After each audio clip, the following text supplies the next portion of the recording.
आज के इस वीडियो में हम यह जानेंगे कि चिक्स कैसे खरीदते हैं, कहाँ मिलता है, कैसे हमारे पास तक आता है, पेमेंट कब करना पड़ता है, गर्मी के मौसम में कैसे चूजे जाते हैं, ठंड के मौसम में कैसे चूजे जाते हैं और कौन कौन सी नस्ल हमारे यहाँ ज़्यादा चलन में है। नमस्कार दोस्तों, मैं हूँ महसूस कुरैशी, मध्य प्रदेश के सिवनी जिले से। आप देख रहे हैं आपका अपना यूट्यूब चैनल देसी मुर्गी पालन। चलिए शुरू करते हैं।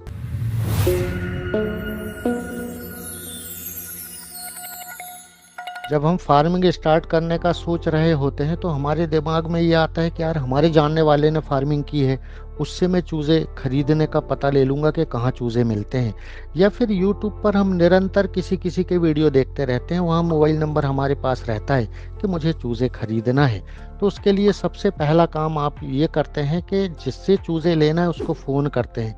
तो फ़ोन करने के बाद आप कहते हैं कि मुझे ये चूज़ा चाहिए। तो कभी भी चूज़ा खरीदें तो प्रॉपर नस्ल बताएं कि मुझे सोनाली का चूज़ा चाहिए, कड़कनाथ चाहिए, ब्लैक एस्ट्रोलॉर्प चाहिए या अन्य किसी दूसरी नस्ल का चूज़ा चाहिए। तो आप नस्ल से बातचीत को स्टार्ट करें। दूसरी चीज़ ये बताएं कि कितनी क्वांटिटी में चाहिए, क्योंकि 300 से कम कोई चूज़ा देता नहीं है। तो हमें इस चीज़ का ध्यान रखना पड़ेगा।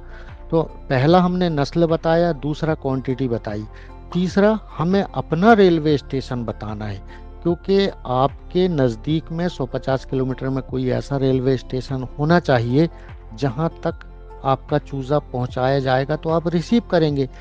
क्योंकि फुल पेमेंट पहले कर चुके होते हैं आप, पता चला कि आपने फुल पेमेंट कर दिया और वहां से चूज़ा रवाना हो गया।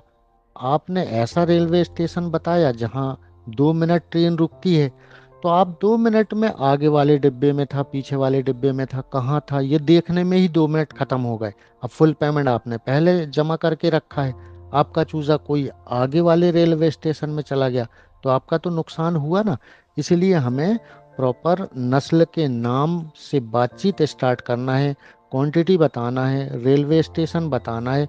फिर मौसम के अनुरूप चूजे के ऊपर नीचे दाम हुआ करते हैं, उस दाम के हिसाब से बातचीत होना स्टार्ट होती है। फिर बातचीत कंप्लीट हो जाने के बाद पैसे का लेन देन होता है, क्योंकि हम जब चूजा खरीदते हैं तो फुल पेमेंट हमें पहले ही जमा करना होता है।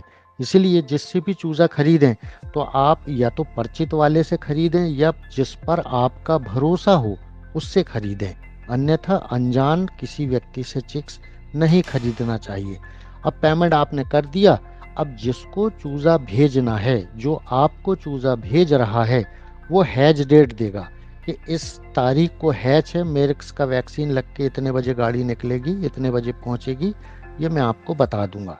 अब आप इधर तैयारी में लग जाते हैं कि फीडर ले लो, ड्रिंकर ले लो, बिछावन, चूना पाउडर, अखबार, डिसइंफेक्टेड करने के लिए मेडिसिन ले ली, कुछ मेडिसिन चूज़ों के लिए ले ली और लाइट बत्ती लगा के, अखबार बिछा के, चिक गार्ड लगा के आपके चूज़े आने वाले हैं, आप तैयार बैठे हैं। फिर उधर से फ़ोन आता है जिस डेट में हैच होती है कि भैया आपकी ट्रेन नंबर ये है, इतने बजे यहाँ से निकल रही है, इतने बॉक्स हैं, आपके चूज़े मैंने सबसे पीछे वाली गार्ड वाली बोगी में रखा है या फर्स्ट एसएलआर में रखा है जो इंजन के जस्ट पीछे होती है, और आपका चूज़ा इतने बजे वहाँ पहुँच जाएगा। तो आप जहाँ आगे वाली बोगी में रखा हुआ है तो आगे वाली बोगी जहाँ रुकेगी वहाँ खड़े रहिएगा, या मैं भेजने वाले ने पीछे वाली बोगी में रखा है गार्ड वाली बोगी के पास, तो गार्ड वाली बोगी कहाँ रुकेगी वहाँ पहले ही एक कुली पकड़ के खड़े हो जाओ।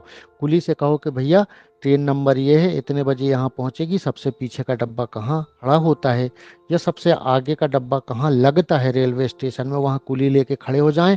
आपको जैसे ही ट्रेन आके रुकती है कुली आपका चूज़ा उतारेगा।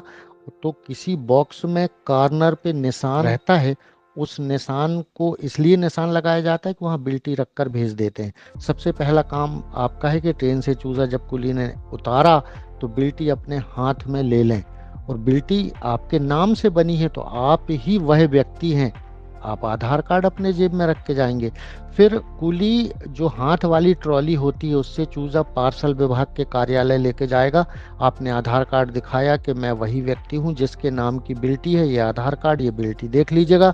उन्होंने एक सिग्नेचर कराया कि अब भाई आप अपना चूजा अपने घर ले जा सकते हैं। तो चिक्स खरीदने पर कुछ चालाकी, जैसे मैंने बताया, पेमेंट करने पर आपको चालाकी रखना पड़ेगा कि अपने जानने वाले से ही खरीदें। दूसरी चीज़ ये देखना है, जैसे ठंड का मौसम चल रहा है तो ठंड के मौसम में एक बॉक्स में 80 चूजे भी भरकर भेजे जा सकते हैं, कोई दिक्कत नहीं, 10 15 20 घंटे सफ़र हो जाए। और गर्मी के दिन में 50-55 चूजे ही एक बॉक्स में रखे जाते हैं और तरबूज रखकर उनको सफ़र कराया जाता है। तो आप दो तीन चीज़ें जिससे चूज़ा खरीद रहे हैं उससे ये पूछ सकते हैं कि भैया मेरेक्स लगता है क्या नहीं, तो मेरेक्स का वैक्सीन लगा हुआ होना चाहिए, क्योंकि मेरेक्स बीमारी का कोई इलाज नहीं है। दूसरा आप ये पूछ सकते हैं जिस मौसम में खरीद रहे हैं तो, कि भैया फला मौसम में ये चूज़ा मैं खरीद रहा हूँ, तो क्या आपके जो चूजे आएंगे बॉक्स की भर्ती कितनी होगी, क्या आप चूजों को ट्रेन में जब वो सफर करेंगे तो उनको खाने के लिए तरबूज डालेंगे। ये सारी चीजें आप पूछ सकते हैं। गर्मी के दिन में चूजा आ रहा है तो ये भी पूछ सकते हैं कि भैया आप शाम के समय वहां से चूजे ट्रेन पर रखेंगे तो सुबह तक मुझे मिल जाए, 10-12 घंटे का ही सफर ठंडे मौसम में रात के समय में ही कराइएगा।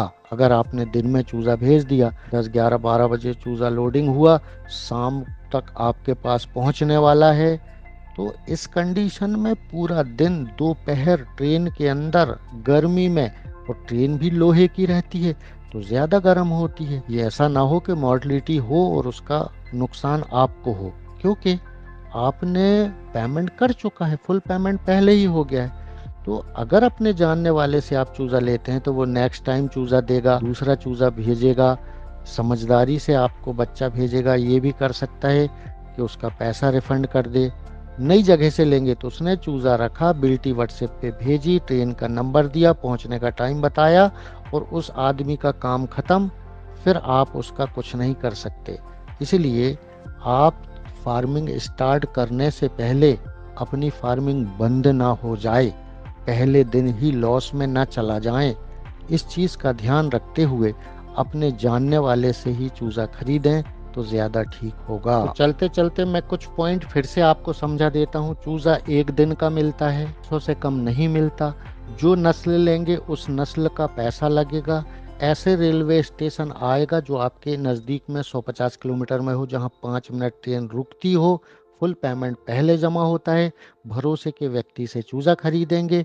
मेरेक्स लगता है कि नहीं, मौसम के हिसाब से लोडिंग कितनी होती है, ये सब बातें कर लेने के बाद ही अपने जानने वाले से या अनजान व्यक्ति से चूज़ा खरीदने से पहले ये सारी चीज़ों का ध्यान रखते हुए फार्मिंग स्टार्ट करें, नहीं तो आपकी फार्मिंग स्टार्ट होने से पहले बंद हो जाएगी। तो दोस्तों, यह था आज का वीडियो। अगर आप इस चैनल पर नए हैं तो सब्सक्राइब करके बेल आइकन दबाकर ऑल में कर लीजिएगा। मैं बीमार मुर्गियों के इलाज वाले वीडियो हमेशा बनाया करता हूं। अगली मुलाकात फिर किसी नए टॉपिक के साथ बहुत जल्द होगी। तब तक के लिए नमस्कार, आदाब, जय हिंद, जय भारत।